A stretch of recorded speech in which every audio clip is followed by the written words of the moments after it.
नमस्कार। आज मैं फिर आपके सामने अपराध की एक और घटना लेकर आया हूँ। ये घटना हालिया तो नहीं, लेकिन हाल फिलहाल की है।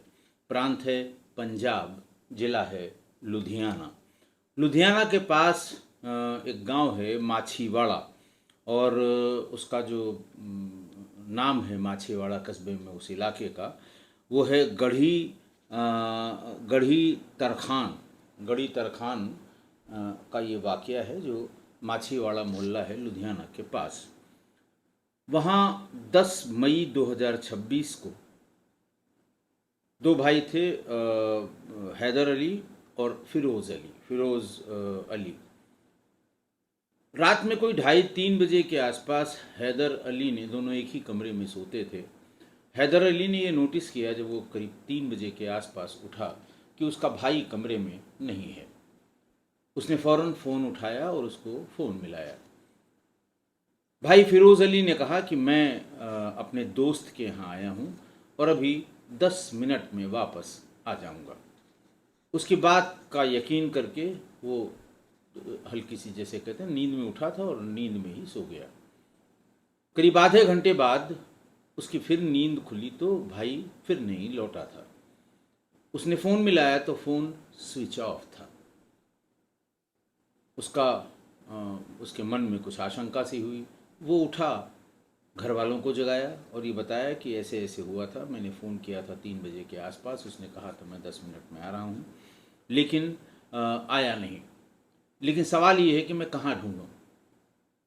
भाई वहाँ से निकला, आसपास देखा कि हो सकता है मोहल्ले में ही कहीं गया हो, लेकिन उसका कोई पता नहीं लगा। इसी बीच में सुबह करीब 5:30 बजे के आसपास एक राहगीर ने भाई हैदर अली को फ़ोन किया। उसने कहा कि तुम्हारे भाई फिरोज़ को किसी ने मारपीट कर सड़क के किनारे डाल दिया है। उसके शरीर पर कोई कपड़ा नहीं है और वो दर्द से कराह रहा है, तड़प रहा है। हैदर अली ने वो जगह पूछी, उन्होंने जगह बताई। फिर हैदर अली अपने माता पिता, बाकी और अपने दोस्त पड़ोसियों को लेकर तत्काल वहाँ पर पहुँचा। वहाँ पहुँचा तो देखा सड़क के किनारे इसका भाई फिरोज़ तड़प रहा था।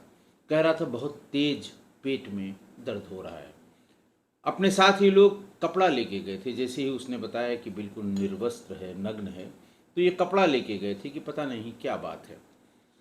उसे जल्दी से कपड़ा पहनाया और कपड़ा पहना के वो पास में जो प्राइवेट हॉस्पिटल था वहाँ उसको ले गए। फिर उसके शरीर पर कोई बहुत ज़्यादा चोट के निशान नहीं थे। ऐसा लग रहा था जैसे गिरने से और इधर उधर से उसका छिल सा गया है, घिसटने का निशान था, लेकिन बहुत बड़े चोट के निशान नहीं थे। निजी अस्पताल वालों ने कहा कि साहब इसको पॉइजनिंग सी लग रही है, लिहाजा इसको और कहीं ले जाइए। सिविल अस्पताल है समराला का, समराला गांव के पास का ये पुरवा था जो मैंने आपको बताया, माछीवाड़ा। उनका समराला के सिविल हॉस्पिटल में ले जाइए। उसे भागकर वो समराला के सिविल हॉस्पिटल गए। उन्होंने भी देखा, प्राइमरी इन्वेस्टिगेशन की, और उनका साहब ये हमारे बस का नहीं, इसको आप पीजीआई ले जाइए।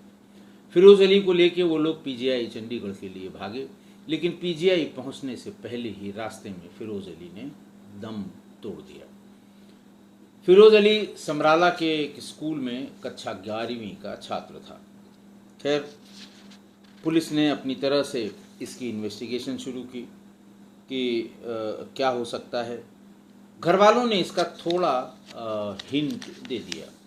घर वालों ने बताया कि ये पिछले 3-4 महीने से, ये पहले कभी मोबाइल देखता नहीं था, लेकिन 3-4 महीने से ये लगातार इंस्टाग्राम पर किसी से चैट करता है।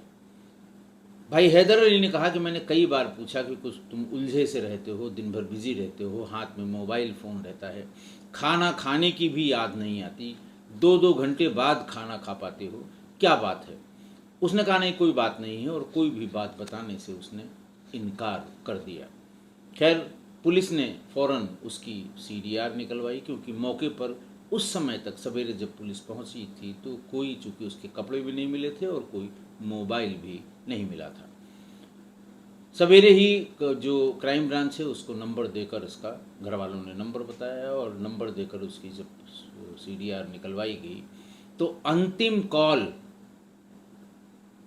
एक तो भाई की उसकी कॉल थी जब उसने पुलिस को बताया था कि 3 बजे मैंने कॉल किया था। 3 बजे से पहले करीब 1:15 बजे की एक कॉल थी। उस कॉल को जो फिजिकली वेरीफाई किया तो वो एक लड़की थी जो इसी की क्लासमेट थी। पुलिस को समझने में बिल्कुल देर नहीं लगी।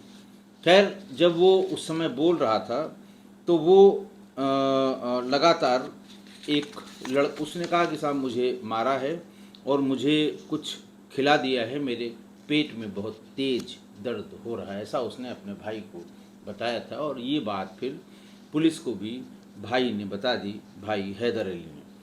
उसने यहाँ कहा कि मेरा क्लासमेट है जसबीर, उसको मैं पहचानता हूँ, उसने मारा था, बाकी लोग कौन थे मैं नहीं पहचानता। जितनी दर्द के कराहने में जितनी बातें वो बता सकता था, यही बातें उसने अपने भाई को बताई थी। और भाई ने भी ये पूरी बातें पुलिस को बता दी कि ये बार बार जसवीर का नाम ले रहा है।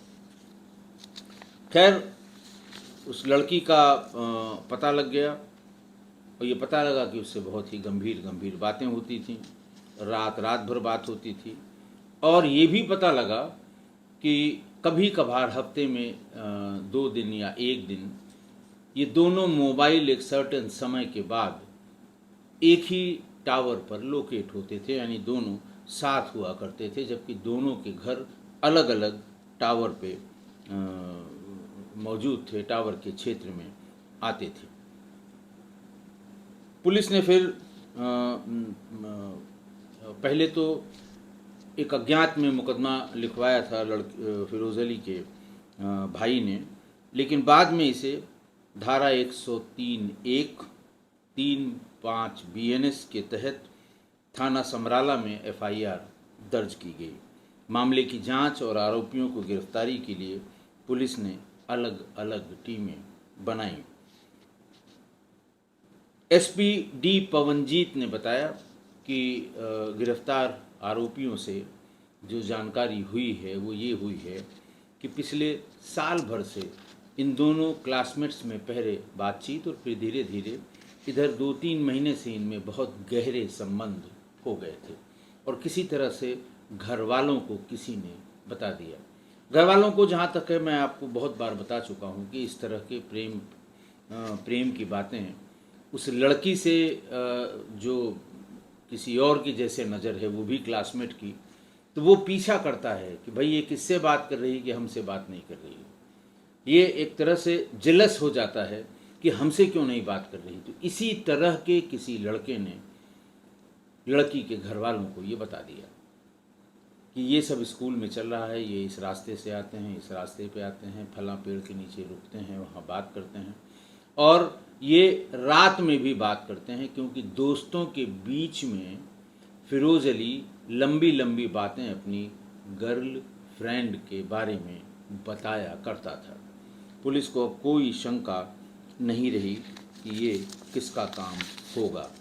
बहरहाल आरोपियों की पहचान हुई, वही सरबजीत जिसका नाम वो ले रहा था, भगवानपुरा का, जतिंदर सिंह ग्राम मंसूरपुरा का और अर्शदीप सिंह गांव पवात का।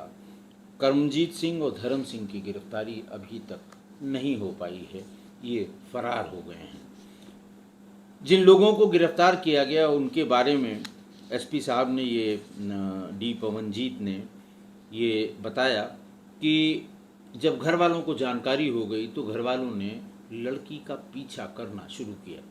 रात में 2 बजे के आसपास एक दिन ये घर से निकल गई। घर वाले देख रहे थे और इसी बीच में देखा कि वो लड़का भी वहाँ आ गया है।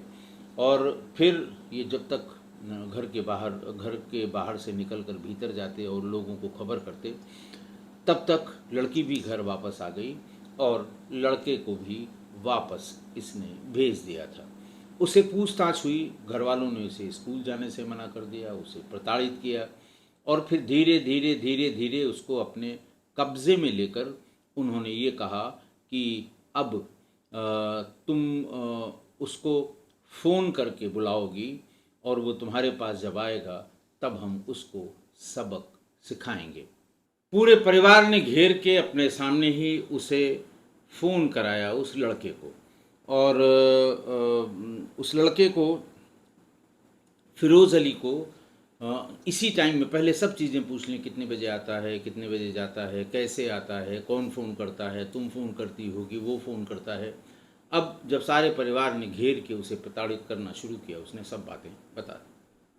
फिर उसी समय पर उसको फ़ोन करके बुलाया गया और वो आ भी गया, उसे भी शंका नहीं हुई क्योंकि वही टाइम था उसे बुलाने का। वहाँ पहुँचते ही पहले से छिपे हुए पूरे ये 4-5 लोग, इन लोगों ने उसे पकड़ लिया। फिर ज़बरदस्ती उसके मुंह में वो पेस्टिसाइड या इंसेक्टिसाइड जो भी रहा होगा, वो विसरा रिपोर्ट में क्लियर होगा, वो उसको पिला दिया। उसके सारे कपड़े उतार दिए, लात घूंसों से उसे मारा।